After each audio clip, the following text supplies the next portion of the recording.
Olá, agradeço o convite do History of Science Channel da Universidade de Coimbra. Tenho imenso gosto em estar convosco e participar neste magnífico projeto de divulgação de ciência. Eu sou historiador de formação e tenho dedicado uma parte da minha vida à história marítima contemporânea e à história das pescas em geral. Tenho publicado vários livros e artigos sobre o assunto, fiz também 2 documentários de televisão sobre esses temas e gostaria de falar de um aspecto de história da ciência em Portugal, um país periférico ao longo dos séculos XIX e XX nos sistemas de produção e difusão de ciência internacional, ciências do mar e ciências aplicadas às pescas. A grande questão, basicamente, é saber, creio eu, se Portugal dispôs historicamente de um sistema de governação das pescas apoiado na ciência. Porque, na verdade, a resposta é previsível. Portugal só muito tarde, ainda hoje esse sistema é relativamente débil, passou a contar com um conjunto de instituições de ciência que apoiaram as políticas públicas de âmbito nacional ou de âmbito internacional. Mas há uma série de factos curiosos, há até um imaginário científico, todos sabemos, sobre alguns monstros sagrados, diria assim, das ciências do mar em Portugal, com grandes redes internacionais, o rei Dom Carlos, por exemplo, e os contributos da oceanografia na viragem do século XIX para o século XX, e na verdade é em finais do século XIX que nós podemos começar a encontrar o fio de água desta história.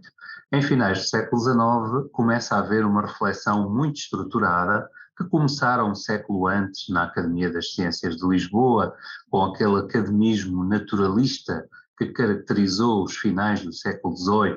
e inícios do século XIX, começou a haver, um século depois, uma reflexão mais estruturada sobre a questão do equilíbrio sistémico e das questões de ética social de longo prazo relativamente à exploração de recursos do mar, nomeadamente à questão das pescarias, como então se dizia. Agora, quem é que governava as pescarias naquela época?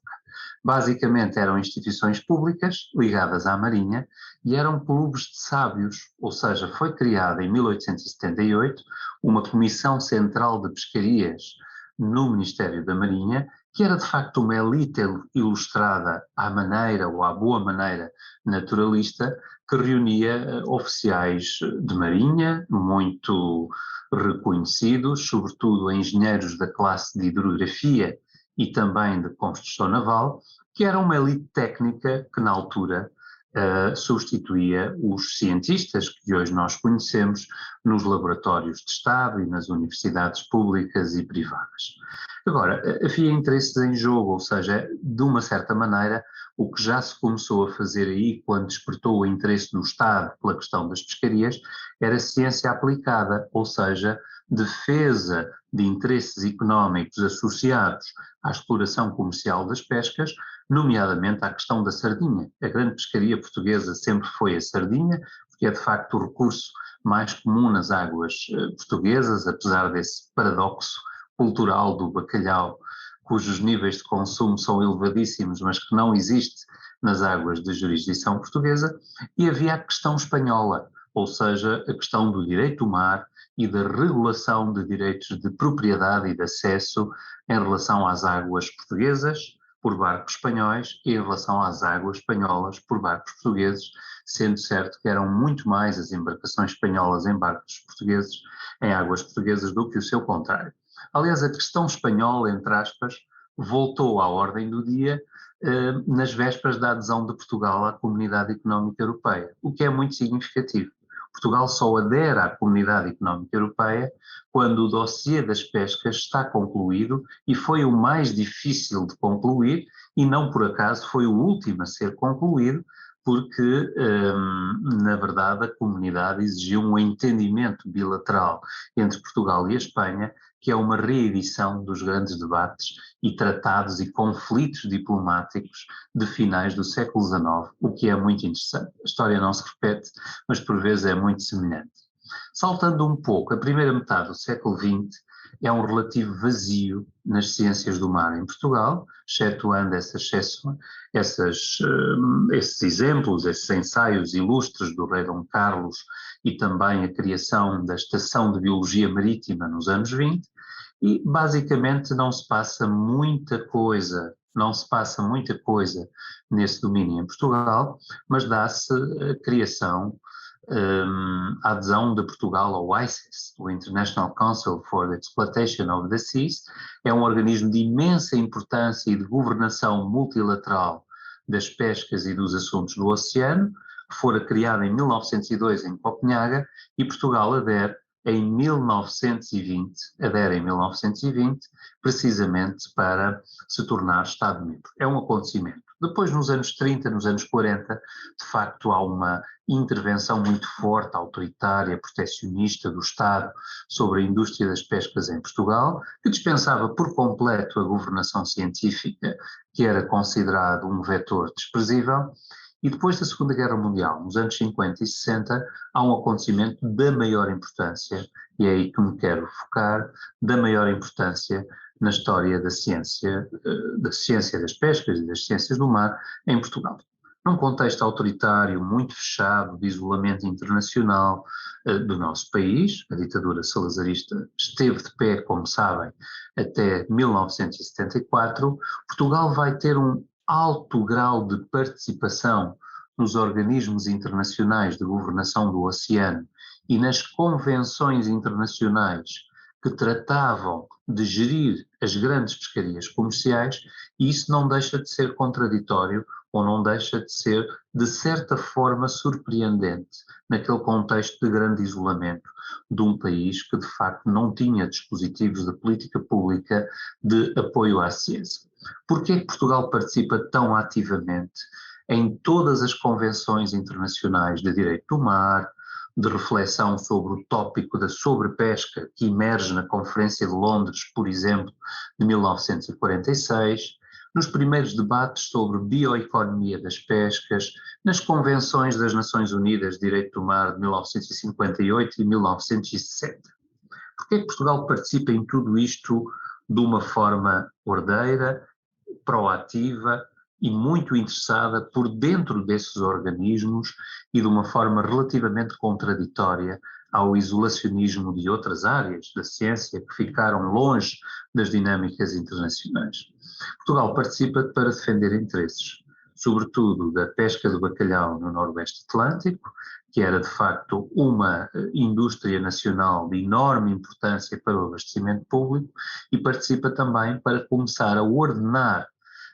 as pescas numa base menos militar do que civil, subtraindo alguns desses organismos à Marinha, processo que só foi concluído nos anos 70, depois da Revolução de Abril. Então cria-se um conjunto de minúsculos organismos de ciência em Portugal nos anos 50, cuja história está perdida na poeira dos papéis,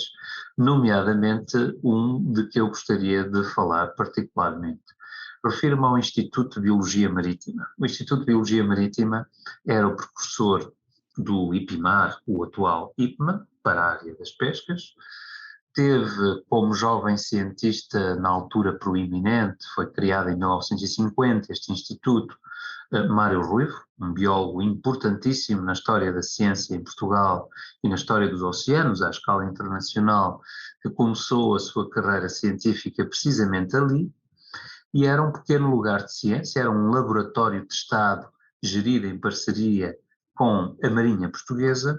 que investigava a biologia da sardinha e a ostreicultura, porque o cultivo de ostras naquela altura era muitíssimo importante nos estuários do Tejo e do Sado, antes de serem atingidos pelos fenómenos de poluição industrial, que depois marcou a sua extinção. Além disso, foi criado no contexto da Guerra Fria, por iniciativa dos Estados Unidos, um organismo muito importante no âmbito internacional do oceano, a atual NAF, North Atlantic Fisheries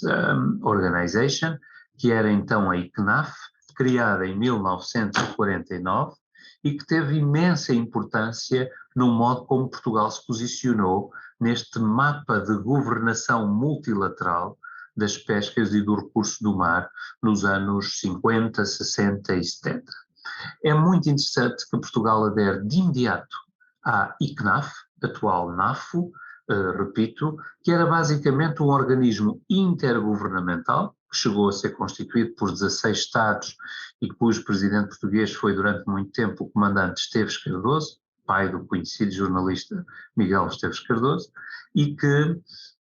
foi um organismo da maior importância para o treino de uma pequena elite de biólogos do mar e de oceanógrafos que começavam a fazer ciência aplicada às pescarias. Além desse organismo, havia a Comissão Nacional da FAO, que teve alguma importância para produzir estatísticas e partilhar informação entre Estados, uma prática que na altura era completamente desconhecida de um país autoritário e muito marcado por um grande atraso científico, e houve também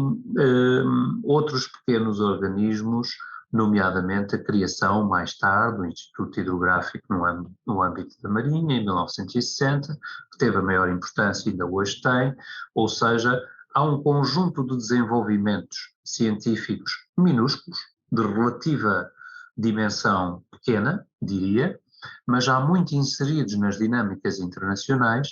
cujo móvel é, sobretudo, a defesa dos interesses das pescas nacionais, das pescas marítimas, num contexto de direito do mar que vai alterar-se profundamente a partir de 1974. Curiosamente, os organismos mais desenvolvidos e mais apetrechados, que tiveram um papel ainda mais decisivo do que estes que eu referi, no treino de futuros cientistas do mar e da moderna geração de cientistas do mar em Portugal, foram os organismos criados nas colónias, em Angola. Isto era típico do Estado Novo e de um desenvolvimento a duas velocidades. Muitas vezes na área da ciência, até da cultura, havia mais desenvolvimento nas colónias do que propriamente na dita metrópole. E então as missões de bioceanologia das pescas de Angola e Moçambique tiveram muita importância, com navios de pesquisa oceanográfica, que faziam testagens, sondagens, etc., a partir do Porto do Lubito, muito importante, em Angola, o Instituto de Gestão das Pescas de Luanda, longe dos centros pesqueiros, mas muito importante. Portanto, há uma história